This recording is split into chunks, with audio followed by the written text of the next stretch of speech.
오늘은 스바냐서 마지막 파트에 왔습니다. 이제까지 말씀을 쭉 돌아보시면요. 이스라엘의 하나님께서 그들을 심판하시는 것들을 쭉 이야기하시다가 이제 회복의 메시지를 하고 계십니다. 우리가 스바냐서를 시작하면서 이게 심판의 메시지의 목적보다는 하나님 회복하심의 목적이 있다는 이야기를 드렸습니다. 하나님의 그 심판의 목적은 단순히 그 백성들을 괴롭히는 것이 아니라 그 하나님을 잘못 따르는 자들에게는 분명히 심판이죠. 그러나 하나님 백성들에게는 그 심판이 기회가 돼서 하나님을 더 잘 섬기고 하나님을 온전히 섬기는 불순물들이 다 빠져나가는 시간이 바로 심판의 시간이라고 이야기했습니다. 그래서 오늘 본문의 이 배경에서도요, 우리가 그런 심판이 끝난 이후에 하나님은 어떻게 그 백성을 회복시킬 것인가. 그리고 이것은 1차, 2차, 3차의 그 어떤 대상들의 메시지를 같이 갖고 있습니다. 1차적으로는 이제 유다 민족들이 포로로 잡혀가서 포로에서 돌아오게 될 것이 1차적 이 저자들에 대한 메시지겠죠. 2차적으로는 예수 그리스도가 오셔서 그들에 대한 죄에 대한 영역들을 메시아로서 대신 속죄함을 통해서 그 백성들이 회복될 것에 대한 메시지입니다. 그리고 마지막 날에 하나님이 이제 그 예수 그리스도의 다시 오심을 통해서 온전한 회복의 메시지, 이것이 여기 안에 다 담겨 있기 때문에 조금 복잡하지만 메시지의 내용들을 우리 잘 살펴보면 좋을 것 같습니다. 그래서 이 세 가지 메시지가 같이 담겨 있다는 것을 여러분 기억하시고 오늘 본문으로 한번 들어가 보도록 하겠습니다. 14절입니다. 같이 읽어볼까요? 시작. 도성 시온아 노래하여라, 이스라엘아 즐거이 외쳐라, 예루살렘아 마음껏 기뻐하며 즐거워하여라. 자, 이제 회복에 대한 메시지를 주시면서 하나님이 도성 시온아, 시온은 예루살렘을 이야기한다고 계속 말씀을 드렸습니다. 노래하여라, 이스라엘아 즐거이 외쳐라. 이스라엘은 예루살렘뿐만 아니라 온 땅, 유대의 온 땅이죠. 그리고 도성 예루살렘아 마음껏 기뻐하며 즐거워하여라. 이렇게 이야기합니다. 그들의 회복에 대한 메시지죠. 자, 그런데 15절도 같이 읽어볼까요? 15절도 한번 시작. 주님께서 징벌을 그치셨다. 너희 원수를 쫓아내셨다. 이스라엘의 왕 주님께서 너와 함께 계시니 네가 다시는 화를 당할까 두려워하지 않을 것이다. 예, 주님께서 징벌을 그치셨기 때문에 너희 원수를 쫓아내셨고 이스라엘 왕 주님께서 너와 함께 계시고 내가 다시는 화를 당할까 두려워하지 않을 것이다. 그러니까 하나님의 궁극적인 회복은요, 우리가 뭐 신약 성경에도 계속 이야기하고 있지만 예수를 닮아서 예수 그리스도의 장성한 분량에까지 다다르는 것입니다. 그래서 하나님이 그 백성을 징벌하시는 이유는 그들 안에 있지 않는 하나님의 백성들이 가지고 있지 않아도 될 우상이라든가 또 세상을 따르는 세속주의라든가 이런 것들에 대한 징벌입니다. 왜냐하면 그것이 하나님 백성으로는 타당하지 않기 때문이죠. 우리가 주님을 닮아간다는 것도 마찬가지죠. 우리 안에 들어와 있는 세상의 가치들, 우리 안에 들어와 있는 탐욕들, 또 우리 안에 들어와 있는 잘못된 가치들, 이런 것들을 하나님은 우리에게서 제하기를 원하십니다. 그런데 이게 우리가 버리기 어려운 이유는 뭐냐면 너무 오랫동안 내가 그걸 붙잡고 살아왔기 때문에 그것이 이렇게 표현하는 사람이 있죠. 자기 옷을 너무 오래 입고 다니면 그게 자기 표피라고 말하는 사람도 있던데, 아무튼 너무 자기인지 알아요. 자기가 아닌데 원래 이런 생각들을 하는 사람들이 있습니다. 그래서 내가 그 잘못되어 있는 어떤 세상의 가치, 이 하나님 백성으로서 갖지 않아도 되는 것들이 우리 안에 덕지덕지 붙어 있는데 벗고 싶지 않은 거죠. 왜냐하면 우리 안에 두려움이 있어요. 그거 벗어버리면 마치 내가 죽을 것 같은 그리고 내가 나띵이 될 것 같다. 아무것도 남지 않을 것 같은 그런 생각들이 우리에게 있기 때문에 이 하나님이 우리를 자꾸 벗겨내려고 할 때 저항만 하죠. 거기에 순전하게 하나님의 그 우리를 향한 사랑, 또 나를 깨끗하게 하고자 하는 하나님의 열심, 이런 것들이 우리에게는 자꾸 하나님이 나를 괴롭힌다. 아니면 꼭 이렇게 해야 되만 하면 해야 되나? 뭐 하는 이런 생각들이 우리에게 있는 것이죠. 그러나 하나님은 분명하게 이야기하십니다. 그 백성을 온전하게 하시는 것이 하나님의 뜻입니다. 목적입니다. 그래서 우리가 다시는 화를 당할까 두려워하지 않아도 됩니다. 그리스도 안에서, 하나님 안에서. 자, 그래서 16절도 보실까요? 16절 시작. 그날이 오면 사람들이 예루살렘에게 말할 것이다. 시온아 두려워하지 말아라. 힘없이 팔을 늘어뜨리고 있지 말아라. 팔을 늘어뜨리고 있는다는 말이 뭡니까? 낙심하고 또 소심하고 힘이 없게 있는 상태를 말하죠. 팔을 쭉 늘어뜨린다는 게 아무 의욕도 없고 힘도 없고 이런 상태를 말합니다. 그런데 하나님이 그들을 향해서 이야기하죠. 두려워하지 말아라. 힘없이 팔을 늘어뜨리고 있지 말아라. 물론 이것이 주변에 있는 사람들이 예루살렘에게 하는 이야기입니다. 그러나 이 말은 누가 하시는 말씀일까요? 하나님이 그 백성 이스라엘에게 하는 말씀이기도 합니다. 또한 17절에 우리가 이스바냐서의 가장 유명한 말씀이죠. 같이 한번 읽어볼까요? 시작. 주 너의 하나님이 너와 함께 계신다. 구원을 베푸실 전능하신 하나님이시다. 너를 보고서 기뻐하고 반기시고 너를 사랑으로 새롭게 해주시고 너를 보고서 노래하며 기뻐하실 것이다. 네. 우리가 기뻐해야 될 이유가 여러 가지가 있지만 15절부터 17절까지의 내용들 중에 몇 가지를 찾아보면요. 15절에는 주님께서 징벌을 그치셨기 때문에 기뻐해야 됩니다. 하나님 백성은요. 예수 그리스도 안에서 우리가 즐거워하고 그 안에 거해야 될 이유가 뭐냐면 그리스도 안에 있으면요. 형벌은 사라진 것입니다. 제하여진 것입니다. 왜? 예수 그리스도가 대신 우리를 위해서 죽으시는 그 사건으로 우리가 받아야 될 형벌을 다 제해 주셨기 때문입니다. 또 너희 원수를 다 쫓아내셨다. 이것은 하나님 백성이 죄에서 해방되고 또 사단의 죄악이 우리의 구원을 방해하지 못하게 될 것이기 때문에 그렇습니다. 하나님이 원수를 우리 안에서 쫓아내셨기 때문에. 또한 17절에 보시면 하나님께서 그들의 중심, 우리의 중심에 15절이군요. 죄송합니다. 15절에 앞반절에 보시면 이스라엘의 왕 주님께서 너희와 함께 계시니 라고 이야기하고 있습니다. 이게 우리가 기뻐해야 될 이유죠. 하나님 우리와 함께 하십니다. 이게 우리가 잘 못 느끼기 때문에 그래요. 기뻐하지 못하는 이유는 성령이 우리와 함께 하시고 또 예수 그리스도가 임마누엘로 함께 하십니다. 그럼 우리가 어때요? 기뻐할 이유가 되죠. 우리의 삶이 온전히 하나님께 드려지지 못하고 또 거룩하지 못한 이유는 바로 우리 안에 계신 성령과 우리가 동행하지 못하기 때문입니다. 이 문제를 돌아봐야 되는데 자꾸 우리의 액션이나 행동으로 혹은 우리의 어떤 태도를 바꾼다 그래서 달라지지 않습니다. 우리 안에 있는 계신 성령과 동행하는 것. 우리 어디에서 했죠? 잠깐만요. 하박국서였나요? 너무 많이 우리가 소선지서를 보다 보니까 좀 헷갈리는데요. 미가서였군요. 미가서 6장 6절에서 8절 기억나시죠? 우리가 하나님이 기뻐하시는 게 뭐냐? 우리가 제사를 가지고 나아가면 기뻐할까? 하나님이 기뻐하시는 것은 겸손히 내 하나님과 함께 동행하는 것이다. 걷는 것이다. 이런 이야기 했잖아요. 하나님이 기뻐하는 우리가 하나님과 함께 걸어가는 것. 공의를 사랑하고 인자를 사랑하며 이 말씀 기억나시죠? 겸손히 내 하나님과 우리가 함께 동행하는 것이라. 하나님과 동행하는 것을 하나님 기뻐하십니다. 그 성령과 함께 교제하고 살아가는 걸 하나님이 기뻐하신다.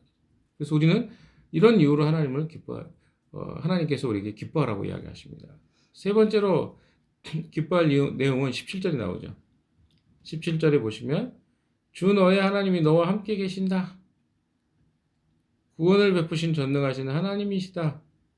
그리고 나를 보고서 기뻐하고 반기시고 너를 사랑으로 새롭게 해주시고 너를 보고서 노래하며 기뻐하실 것이기 때문이다. 근데 하나님이 어떻게 사랑하시냐면 너를 보고서 기뻐하고 반기신다고 표현합니다.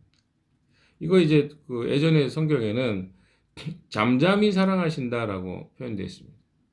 개역개정이나 이런 표현에는 잠잠히 사랑하시며 잠잠히는 뭘까요?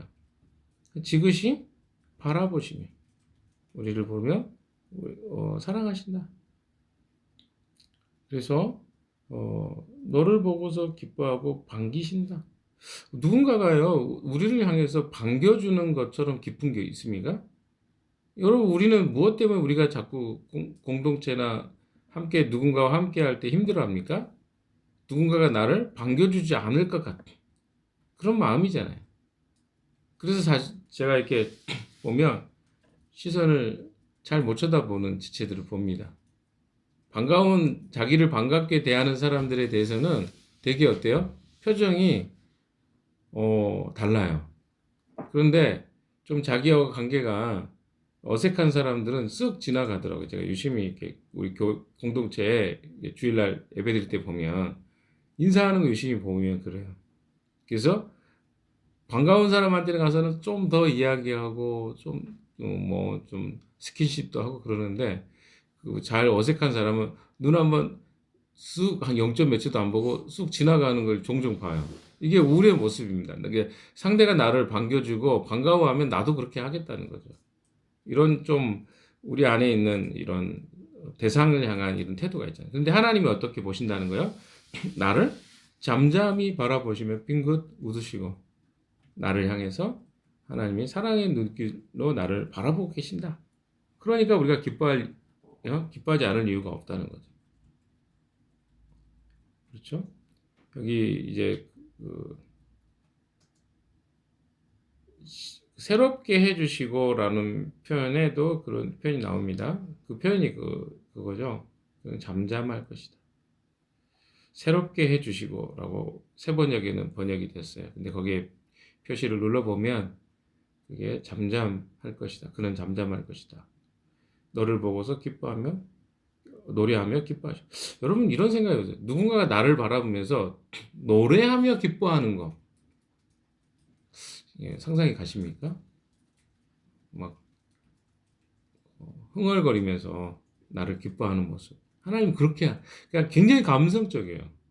하나님이 누구를 바라보면서 그 백성을 사랑하시는 것이 굉장히 적극적입니다. 때로는 잠잠히, 때로는 어때요? 노래하시면서 나를 기뻐하신다. 우리 하나님과 관계가 회복되면요, 이 기쁨이 있습니다.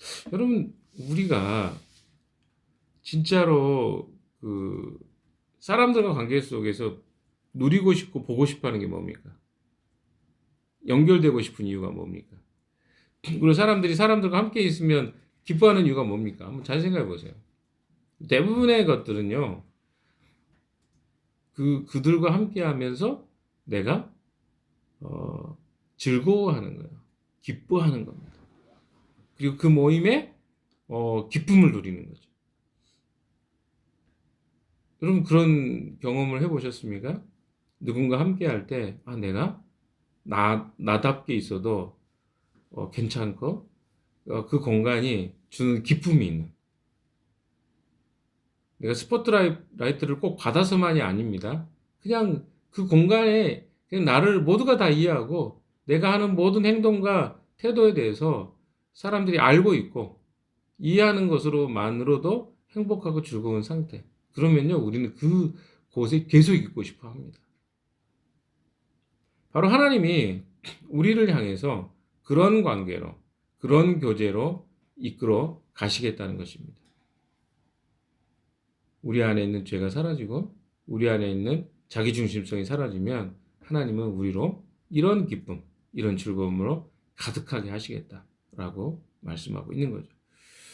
여러분 진짜 즐거움이 어디 있습니까? 혼자 뭐 드라마 보고 웃는 거 왜 웃는 거예요? 우리가 유쾌하고 싶어서 웃고 즐거워하는 거 아닙니까?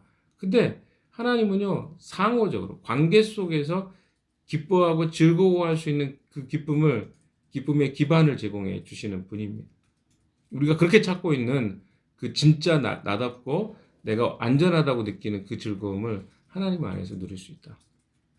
라고 이야기하고 계신 것이죠. 자, 또 18절도 읽어볼까요? 18절 시작.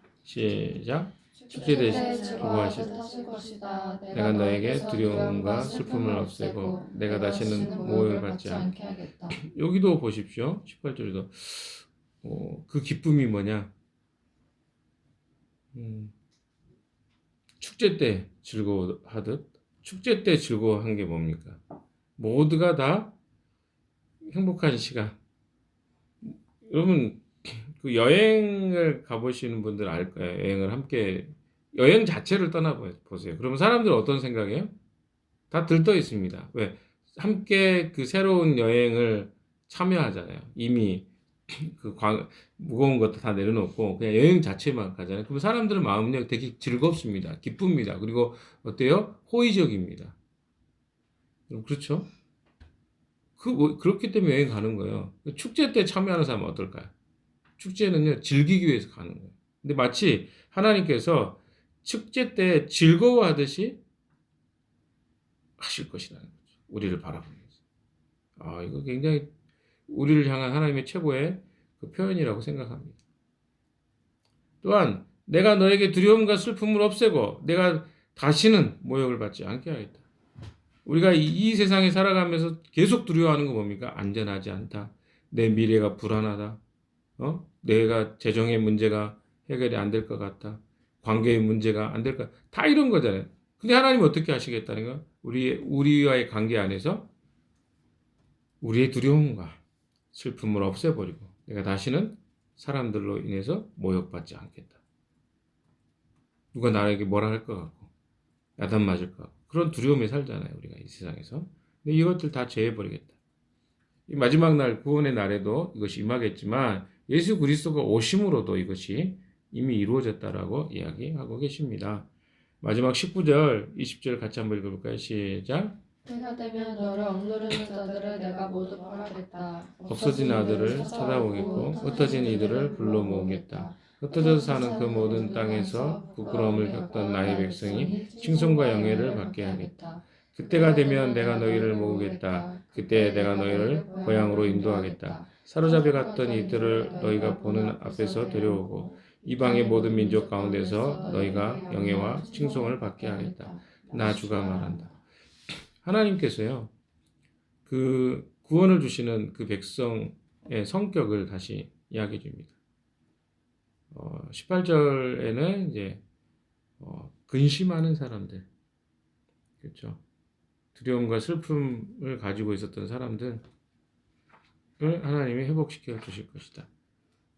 그리고 사실 그 이유는 뭐냐면 그 백성으로부터 떨어졌기 때문에 그렇습니다. 이스라엘이 공격을 받고 그 민족이 아예 이스라엘의 교회죠. 구약의 교회가 완전히 파괴된 것 같은 그 상실감 때문에 두려워했던 마음이 그들에게 굉장히 강력했던 것이죠. 또한 두 번째는 뭡니까? 여기 보면 이스라엘 백성들의 그 19절이죠.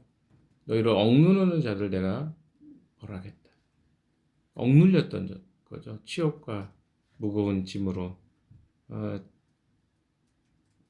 견디기 어려웠던 무거운 짐을 지고 그들은 살게 될 것입니다. 근데 이런 것들을 하나님이 회복시키는. 그러니까 무거운 짐이 없으면 우리가 지고 있는 마음의 짐이 없으면요. 하나님 안에 자유라는 게 잘 몰라요. 그러나 그 백성들이 겪을 거예요. 뭘 겪을 거냐면 그 민족이 겪게 되는 여러 가지 모든 고통과 아픔을 다 겪을 거예요. 근데 그 억눌렀던 자들로부터 그들이 자유케 되는 일들이 있게 될 것이라는 거죠. 그리고 여기 보면 없어진 이들을 찾아오겠고 흩어진 이들을 불러 모으겠다. 흩어졌다, 없어졌다 다 똑같은 말이거든요. 또 아래 뒤에 보시면 흩어져서 사는 그 모든 땅에서 부끄러움을 겪던 나의 백성이 칭송과 영예를 받게 돼. 그러니까 여기에 다 공통적으로 나온 게 뭡니까? 그 백성이 겪게 될 일이요. 세상 안에 우리가 겪게 될 일들이 있습니다. 이들도요, 그, 떠나지 않고 유다 땅에 살면 가장 축복이었어요. 솔직히. 그렇지 않습니까? 그들이 죄를 범하지 않고 하나님과 관계 문제가 없었으면 너무 좋았죠. 그런데 거기에는 관계 문제가 생겼단 말이에요. 하나님과 어떤 문제가 생겼습니까? 이방신을 좋아하고 하나님이 아닌 다른 것을 더 따르고 사회적으로 어떻습니까? 하나님의 공의와 정의가 사라져 버리고 약한 자들을 그들이 강탈하고 가난한 자들을 그들이 돌보지 않았던 이 모든 원인들이 사실은 그들이 쫓겨나는 이유였단 말이에요. 그렇기 때문에 그들이 겪어야 될 일이 무엇입니까? 결국은 그들을 억누르는 자들에게 억압을 당할 수밖에 없었고 흩어질 수밖에 없었고 멀리 떨어져서 슬픔을 겪을 수밖에 없었던 것들이었겠죠. 지금 우리의 삶도 마찬가지입니다. 우리의 삶이 어떻습니까? 하나님을 떠난 인간의 삶이 똑같다고 생각합니다. 그런 의미에서. 우리가 아담과 하와의 그런 고통과 눈물이 없는 그 땅에 살았던 때가 있었죠. 우리가 산 건 아니지만 아담과 하와 안에 있었으니까. 그런 의미에서 우리도 그 땅에 살 때가 있었겠죠. 그런데 우리가 어떻게 우리 중심으로 내 중심으로 살고 싶은 그 욕구와 욕망이 우리를 하나님으로부터 떠나게 합니다. 그러면 그때부터 죄가 들어오고 그때부터 병이 들어오고 그때부터 사망이 들어온 거예요. 그래서 우리가 겪고 있는 대부분의 일들은 하나님을 떠난 결과물들입니다. 우리는 그걸 먹고 살아요. 그래서 우리의 삶에 때로는 두려움도 느껴지는 거고 걱정과 염려도 있고 또 어떻습니까? 물질에 대한 두려움도 강하죠. 우리가 위기 상황이 되면 우리에게 그 경고음이 발동하죠. 나 돈이 없다. 지금 나 문제가 죽을 것 같다. 이런 불안함들이 다 어디서 온 겁니까? 하나님을 떠난 결과물들이에요. 사실은. 그런데 이 결과물들을 가지고 있는 자들은 뭘 느낍니까? 아, 나에게는 절대적으로 하나님이 필요해. 라고 하는 생각이 들어와요. 그래서 그 하나님을 우리가 함께 찾고 구하며 우리 안에 회복이 되는 것들이 바로 이런 것들입니다. 하나님의 백성들을요, 하나님이 이런 가난하고 마태복음 5장에 나온 것처럼 팔복에 나오죠. 가난하고 어떻게 보면 하나님에 대해서 굶주리고 또 어떻습니까? 하나님을 찾는 자들, 간절히 찾고 맨날 울고 눈물을 보이는 자들, 그런 자들에게 하나님 어때요? 이 하나님 나라를 선물로 주겠다고 하셨잖아요. 이것이 바로 하나님이 주시는 축복이라고 생각합니다. 20절의 마지막 말씀이죠. 그때가 되면, 회복의 때가 되면 내가 너희를 모으겠다. 흩어졌던 자들 다시 모으겠다. 그때 내가 너희를 고향으로 인도하겠다.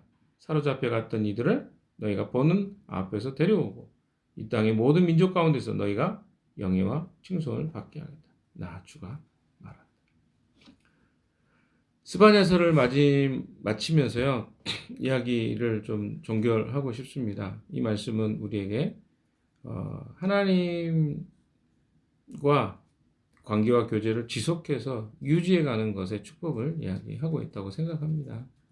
그 백성이 하나님을 떠났어요. 이제 회복 불가능이었어요. 사실 그대로 심판하고 끝내버리셔도 됐었습니다. 그러나 하나님은 심판이 목적이 아니라 그들 가운데 남아있고 온전히 하나님을 쫓고자 하는 자들에게 이 심판을 통해서 그들을 정결케 하시고 그들을 거룩케 하시고 그들을 하나님 백성으로 다시 세우는 순결함으로 세우시는 것이 이 스바냐서의 굉장히 중요한 메시지 중에 하나라고 저는 생각합니다. 사랑하는 여러분, 우리의 삶에 때로는 어려움이 옵니다. 근데 여러분, 항상 어려움은요 영원하지 않아요. 지금 여러분이 재정적인 어려움을 겪고 있든지 또 건강의 어려움을 우리 자녀들도 그렇고 건강의 어려움을 겪고 있든지 영원할 거라고 우리 자꾸 생각하기 때문에 낙심이 됩니다. 근데 하나님은요 이 모든 것들을 우리를 온전케 하고 순결케 하는 과정으로 생각하죠. 그러면 이렇게 생각할 수 있겠죠. 왜 꼭 그렇게 하셔야 됩니까? 근데 그 이유가 있잖아요. 이미 우리가 하나님을 떠나버렸어요. 그래서 그 떠난 세상 속에 우리가 살기 때문에 겪는 것들입니다. 이걸 하나님이 허락하신 게 아니라 우리 스스로가 하나님을 떠난 결과물들이에요. 그래서 우리는 그걸 직시할 필요가 있습니다. 아, 이 하나님을 떠난 결과가 이렇게 나의 삶에 피폐하고 슬픈 결과물들을 갖게 되었구나. 그러면 우리가 하나님과 다시 관계가 회복됐을 때 누리는 그 기쁨이 무엇인가를 구하고 찾으면서 오늘도 우리는 하나님을 구해야 합니다. 그러면 하나님 우리를 어떻게 바라보신다고요? 17절과 18절에 이야기하고 있는 것처럼 하나님 나를 기뻐하시고 반기시고 나를 사랑으로 잠잠히 바라보시고 나를 보면서 노래하며 기뻐하시고 축제 때 즐거워하듯 하실 것이다. 이 말씀을 여러분 오늘 묵상해 보시죠. 하나님 나를 어떻게 내가 온전해지면 하나님 나를 어떻게 바라보실까? 오늘 하루는 좀 이 말씀을 좀 깊이 묵상해 보십시오. 아, 하나님 내가 깨끗해지면 이렇게 바라보시고 내가 하나님 못 보고 하나님 경험하지 못하는 이유도 내가 온전하지 않기 때문에 내 안에 죄와 욕망이 가득하기 때문에 그럼 우리가 해야 될 일이 뭘까요? 이 욕망과 죄를 주님 앞에 던져버리고 우리가 주님이 기뻐하시는 그 관계로 회복으로 나아가는 우리의 삶이 되었으면 좋겠습니다. 오늘 하루 그 주님이 기뻐하시고 즐거워하시는 것들을 기도 가운데 하나님과 교제 가운데 경험하는 여러분 되시기를 주님의 이름으로 축원합니다. 기도하겠습니다.